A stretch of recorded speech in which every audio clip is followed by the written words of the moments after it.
하나님 말씀, 오늘은 골로새서 2장에 있는 말씀입니다. 골로새서 2장 1절에서 23절에 있는 말씀, 신약성경 325쪽입니다.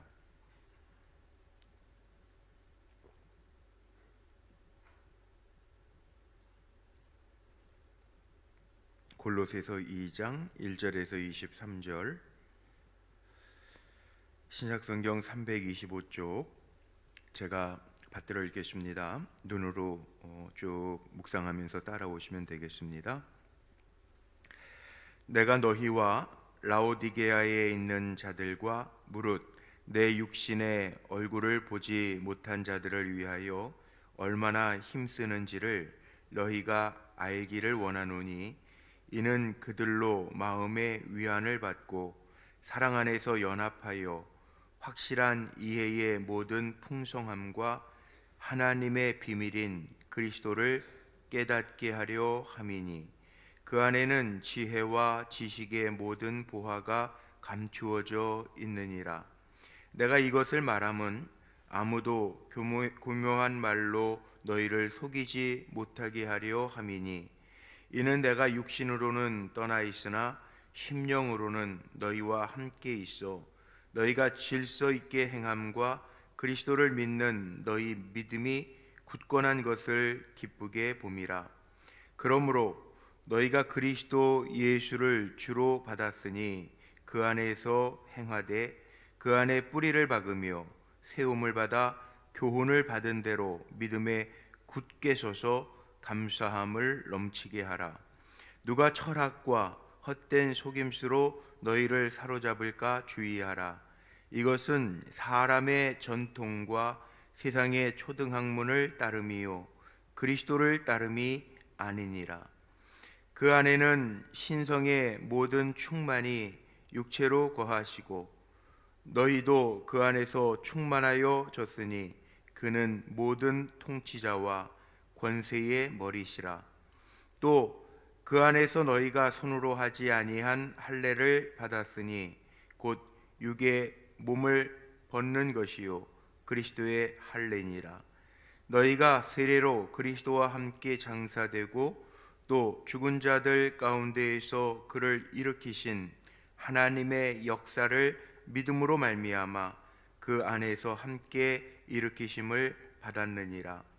또 범죄와 육체의 무할례로 죽었던 너희를 하나님이 그와 함께 살리시고 우리의 모든 죄를 사하시고 우리를 거스르고 불리하게 하는 법 조문으로 쓴 증서를 지우시고 제하여 버리사 십자가에 못 박으시고 통치자들과 권세들을 무력화하여 드러내어 구경거리로 삼으시고 십자가로 그들을 이기셨느니라.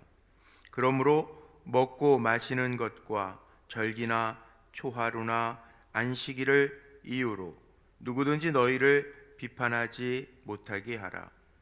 이것들은 장래일의 그림자이나 몸은 그리스도의 것이니라. 아무도 꾸며낸 겸손과 천사 숭배를 이유로 너희를 정죄하지 못하게 하라. 그가 그 본 것에 의지하여 그 육신의 생각을 따라 헛되이 가장하고 너희를 붙들지 아니하는지라. 온 몸이 머리로 말미암아 마디와 힘줄로 공급함을 받고 연합하여 하나님이 자라게 하심으로 자라느니라. 너희가 세상의 초등학문에서 그리스도와 함께 죽었거든 어찌하여 세상에 사는 것과 같이 규례에 순종하느냐. 곧 붙잡지도 말고 맛보지도 말고 만지지도 말라 하는 것이니, 이 모든 것은 한때 쓰이고는 없어지리라. 사람의 명령과 가르침을 따르느냐. 이런 것들은 자의적 숭배와 겸손과 몸을 괴롭게 하는 데는 지혜 있는 모양이나 오직 육체에 따르는 것을 금하는 데는 조금도 유익이 없느니라. 아멘. 오늘도 믿음으로 한 날 살아가는 우리 사랑하는 성도님들의 삶이 십자가로 넉넉하게 이기는 삶이 되시기를 주님의 이름으로 축복합니다.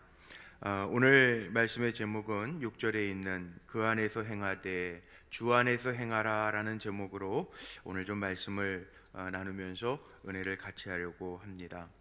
이 골로새서 이 짧은 말씀 읽으면서 우리의 머릿속에 늘 염두해야 될 것들이 있죠. 빌립보서, 에베소서, 골로새서 다 옥중서신이면서 에베소서는 어제도 말씀드렸지만 사도 바울이 교회, 주님의 몸된 교회, 이 교회론에 대한 것을 바울의 신학이 담겨져 있다면 지금 읽고 있는 이 골로새서는 기독론입니다. 예수가 누구신가? 오늘 우리 찬송도 했죠. 예수님은 누구신가? 예수님 누구신지 우리가 알아야 돼요. 예수님이 누구신지 모르니까 이단에 넘어가고 이단의 유혹에 빠지고 하나님과 나 사이의 중보자이신 예수님을 모르니까 그 안에 엉뚱한 거 무슨 교주들이 들어가 있는데 그거 따르고 아니라는 거죠. 예수님이 누구신지 우리는 분명히 알아야 돼요. 오늘 사도 바울도 2장에서도 그 얘기합니다. 바울이 염려하는 게 뭐고 바울이 바라는 게 뭔가. 물론 골로새 교회는 바울이 직접 세운 교회는 아니라고 그랬어요. 에바브로디도가 세운 교회인데 라오디게아 지역과 인접해 있습니다. 그래서 너희와 라오디게아에 있는 자들과 오늘 1절에 이렇게 시작을 하고 바울이 세운 교회가 아니기 때문에 골로새 교회뿐만이 아니라 인접해 있는 라오디게아에 있는 사람들까지도 포함해서 나를 보지 못한 사람들, 내 육신의 얼굴을 보지 못한 자를 위해서도 내가 얼마나 힘쓰는지 너희가 알기를 원한다. 힘쓴다라는 게 뭐죠? 복음으로 애쓰고 복음으로 전하기를 힘쓰고 복음으로 살아가기를 애쓰는 그리스도의 종된 나 바울을 알기를 원한다. 그러면서 바램이 나와요. 사도 바울이 이 복음으로 무장해서 복음을 전하는데 사도 바울의 바램, 간절한 소망이 뭐냐? 2절 한번 보시죠. 2절 눈으로 또 따라와 보세요. 2절에 이는 그들로 마음의 위안을 받고 사랑 안에서 연합하여 확실한 이해의 모든 풍성함과 하나님의 비밀인 그리스도를 깨닫게 하려 함이니 그리스도를 알기를 원한다. 바울의 원함이 이겁니다. 골로새 교회에는 슬그머니 들어온 이단들이 많았어요. 그리스도를 대적하는 잘못된 교리들이 많았어요. 그래서 정말 그리스도를 잘 깨닫게 되기를 내가 바란다라는 거죠. 예수로 위안을 받고 위로를 받고 그리스도의 풍성함을 누리면서 그 사랑 안에서 잘 연합해서 그리스도가 누군지를 온전하게 깨닫기를 바란다. 성도들이 정말 주님이 누구신지 알아서 그 사랑 안에 거하면서 그 사랑으로 연합하고 그리스도를 깨달아 나의 주인 되신 주님을 고백하면서 살기를 원한다. 이게 바울의 간절한 소망이에요. 예수 안에 다 있다는 겁니다. 3절 한번 보세요. 3절에 보니까 그 안에는 지혜, 지식, 모든 보화가 감추어져 있느니라. 예수 안에 다 있어요. 우리 생명도 예수 안에 있어요. 예? 우리 찬양할 때 그렇게 찬양하잖아요. 생명 주 안에 있네. 예? 다 있어요. 주 안에 다 있어요. 근데 우리는 엉뚱한 데서 찾아요. 예? 잠깐 누릴 수 있는 엉뚱한 거에서 갔다가 빌려와요. 예수 안에 다 있어요. 예수 안에 답이 있어요. 답은 예수 그리스도예요. 그런데 우리는 살아가면서 눈에 보이는 것 거기에 미혹돼서 그것 따라가고 육신의 편한 것 좋은 것 거기에 이끌려요. 근데 그렇게 되면 나중에 주님 앞에 섰을 때 사도 바울은 달려갈 길 잘 달려가고 믿음 지키고 선한 싸움 싸웠습니다. 그렇게 서야 되는데 바울처럼 그렇게 서야 되는데 바울이 오늘 1절에도 얘기한 것처럼 내가 얼마나 복음을 위해서 힘썼는지 너희가 알기를 원하노라. 그래서 정말 사람들이 알아주는 것도 중요하지만 주님 앞에 섰을 때 주님이 야 그래 달려갈 길 잘 달렸다. 믿음 지켰구나. 애쓰고 수고했구나. 선한 싸움 싸우느라고 얼마나 힘들었니. 그리고 주님이 칭찬해 주시고 자랑하실 만한 종이 돼야 되는데 야 너는 그 시간 동안에 또 그것도 넘어졌구나. 또 그 눈에 보이는 것 때문에 넘어졌구나. 또 그 마음에 원하는 것 때문에 쓰러졌구나. 그건 아니라는 거잖아요. 주 안에 다 담겨져 있다는 거예요. 바울의 기쁨이 뭡니까? 계속 같은 얘기입니다. 5절도 보세요. 5절 이는 결론적인 거죠. 이는 내가 육신으로는 떠나 있으나 심령으로는 너희와 함께 있어 너희가 질서 있게 행함과 그리스도를 믿는 너희 믿음이 굳건한 것을 기쁘게 봄이라. 믿음에 굳게 서 있는 것을 바울은 기쁘게 봄이라. 목회자의 기쁨이 다른 데 있는 게 아니죠. 성도들이 믿음에 굳게 서서 살아가는 거, 흔들리지 않는 거, 이단 사설에 넘어가지 않는 거, 남들이 뭐라 그러면 그런 게벼 그리고 따라가가지고 엉뚱한 짓 하지 않는 거, 믿음에 굳게 서서 하나님의 말씀에 굳게 서서 그리스도의 터 위에 굳게 서서 흔들리지 아니하고, 물론 세상을 살면서 어떻게 흔들리지 아니할 수가 있겠습니까? 뭐 책 제목에 도종환 씨가 쓴 시 제목도 그런 게 있대요. 꽃이 어찌 흔들리지 아니하고 필 수 있으랴. 뭐 맞는 것 같아. 바람도 만나고 비도 만나면서 꽃이 피겠죠. 우리의 믿음도 마찬가지예요. 유혹이 없이, 세상의 풍파가 없이 믿음이 굳건하면 어떤 풍파가 왔을 때 우리의 믿음은 시험 검증되지 아니한 믿음이 될 수도 있어요. 어떻게 보면 이렇게 세상이 죄악으로 가득 차고 유혹이 가득 찰 때 우리의 믿음은 검증의 대상이 될 수 있어요. 잘 통과한 다음에 주님 앞에 더 떳떳하게 서는 거예요. 훈련도요, 강하게 훈련받은 사람이 더 경기에서 강할 수밖에 없잖아요. 어떻게 보면 그럴 수 있어요. 그런데 여기 믿음에 굳게 서서예요. 약하게 서서가 아니라 굳게 서서. 바울은 믿음에 굳게 서서 그리스도를 믿는 그 믿음에 굳게 서서 흔들리지 아니하는 거, 그것이 내 기쁨이라. 이게 목자의 마음이고 그리스도의 심장을 가진 종된 마음이고 복음을 위해서 일하는 바울의 마음이라는 거죠. 그러면서 또 이야기합니다. 6절 보세요. 그러므로, 이 그러므로 뒤에 나오는 게 중요해요. 오늘 제가 제목 삼은 건데, 그러므로 너희가 그리스도 예수를 주로 받았으니 그 안에서 행해라. 주인은 예수입니다. 그러니까 주님이 싫어하는 거 물어보면 되잖아요. 주님 어떻게 할까요? 종이요, 물어보면 되잖아요. 몰라서 못하는 건 할 수 없는데 종이 물어보면 되잖아요. 이거 어떻게 할까요? 그러면은 주인이 책임져 주시는데, 일은 꼭 내가 저질러 놓고 뒤처리를 주님 보러 하라고 그래요. 그건 주님이 종이지 주인이 아니잖아요. 모르면 물어보면 돼. 주님 어떻게 할까요?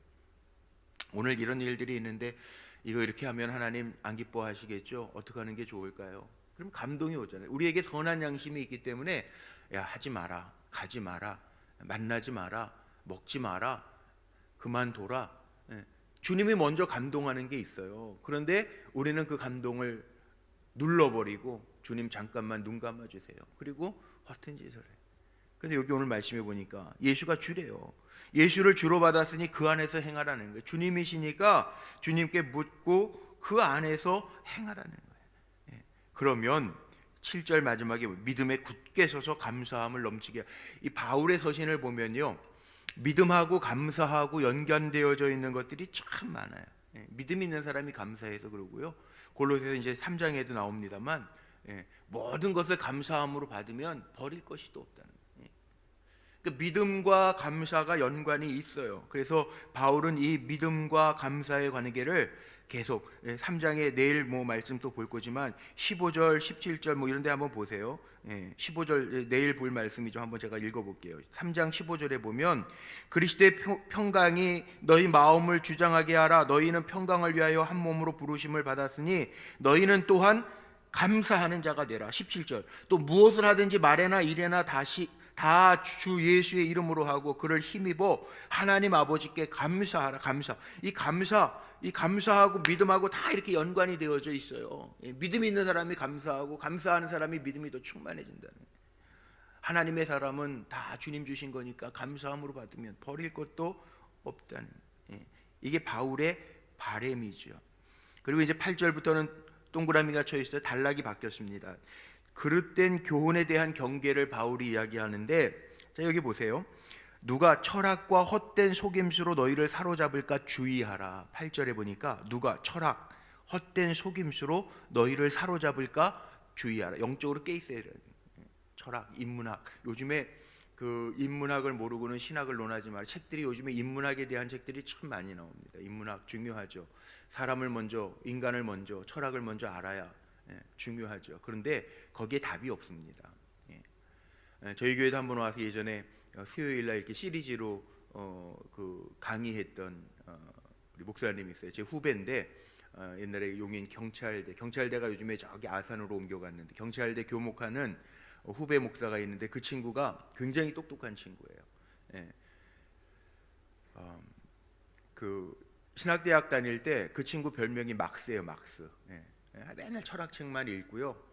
저랑 이렇게 제 후배 만납교회에서 전도사도 저랑 같이 했는데 후배인데 신학교 같이 다니면서 제 2년 후배니까 맨날 형 정말 예수님 계신가? 아니 신학대학 다니면서 그런 얘기하면 어떻게 해? 하여튼 그러면서요 대학원을 어딜 가냐면 연세대학교 철학 신학 공부하고 철학을 공부해야 되겠다 그래서 연세대학교 철학과에 갔어요. 지금 철학 박사예요. 또 신학대학원을 또 했어요. 근데 결론이 뭐냐 하면 철학 박사, 뭐 신학 박사 뭐 다 가지고 있지만 그 친구 만나면 지금 만나면요 결론은 그거예요. 철학엔 답이 없다. 철학에는 하나님이 안 계시다. 하나님 만나고 나니까 철학을 공부해야지 중요하죠. 그래서 지금 경찰대, 서울대에 들어가는 애들보다 더 똑똑한 애들 오잖아요. 걔네들 상담해 주면서 자기가 방황했던 시절에 하나님 이렇게 써먹으시는구나 간증을 해요. 그러면서 그래도 답은요 철학 속에는 인간의 지혜, 고민, 번뇌는 담겨져 있는데 거기에 답이 없어. 왠지 아세요? 사도 바울이 얘기하는 것처럼 그 안엔 그리스도가 없거든. 그리스도 안에 다 답이 있는데 그리스도가 없거든요. 사람의 교훈은 중요할지 몰라요. 그런데요 하나님이 안 계신 거에는 답이 없어요. 우리의 삶의 문제를 어떻게 풀어가실래요? 철학으로 답이 나올 것 같아요? 안 나옵니다. 성경에 답이 있습니다. 중요한 것 인문학, 철학은 하나님을 말하지 않아요. 물론 결국은 철학자들도 가다 안 되니까 뭐 하나님은 죽었다는 사람도 있고 다시 하나님을 찾는 사람도 있어요. 뭐 철학자 중에 별의별 사람들이 다 있어요. 답이 없는 걸 깨닫고 하나님을 찾는 신에게로 돌아가자라고 하는 철학자도 있고 신은 죽었다라고 하는 니체 같은 사람도 있어요. 그런데 철학이 중요한 게 아니라 그 속엔 답이 없다는 거예요. 그래서 하나님 말씀에 답이 있다는 거예요. 바울이 뭐라고 얘기하냐면 우리의 사람의 마음을 헷갈리게 하고 사로잡는 철학 아니면 헛된 속임수 거기에 빠지지 않게 주의하라. 때로는 율법에 빠져가지고 주님의 사랑을 못 보는 이들도 있었거든요. 골로새 교회에. 그러니까 그것도 주의해라. 그러면서 바울이 얘기하는 게 그 다음에 나오는 거 너희는 율법 조문에 매여 있는 사람들이 아니고 십자가에서 다 이기신 주님이 다시 살려놓은 그리스도의 백성이야. 그러니까 주님이 주인이시니까 그 안에서 행하라는 거예요. 15절로 가보세요. 결국은 주님의 십자가가 다 덮었다는 거예요. 15절. 통치자들과 권세들을 무력화하여 드러내어 구경거리로 삼으시고 십자가로 그들을 이기셨느니라. 예수의 사랑보다 큰 게 없어요. 여러분 사람과 관계 속에서도요 누가 나를 누명을 씌우거나 오해를 하면 못 참아요. 사람 마음이. 남의 죄를 내가 대신 누가 누명을 씌워 놓아 보세요. 그 참을 수 있는 사람 어디 있어요? 못 참아요. 근데 예수님의 사랑은 어느 사랑이냐 하면 내 죄를 다 십자가에서 담당하셨다는. 오늘 15절에 보니까 십자가로 이기셨는데 모든 권세들을 이기셨는데 14절도 보세요. 우리를 거스르고 불리하게 하는 법조문으로 쓴 증서를 지우시고 제하여 버리사 십자가에 못 박으시고 띵띵띵띵 넘어가서 15절 십자가로 그들을 이기셨느니라. 십자가로 다 이겨놓으셨다는 십자가. 그래서 십자가의 사랑보다 더 큰 게 없다는. 유대 율법주의도 넘어서고 헬라주의적 사고 철학들 그거 인간을 속이는 학문들 그거 넘어서고 십자가보다 더한 것이 없다는. 십자가의 사랑으로 다 이겨놓으셨다. 이게 기독론입니다.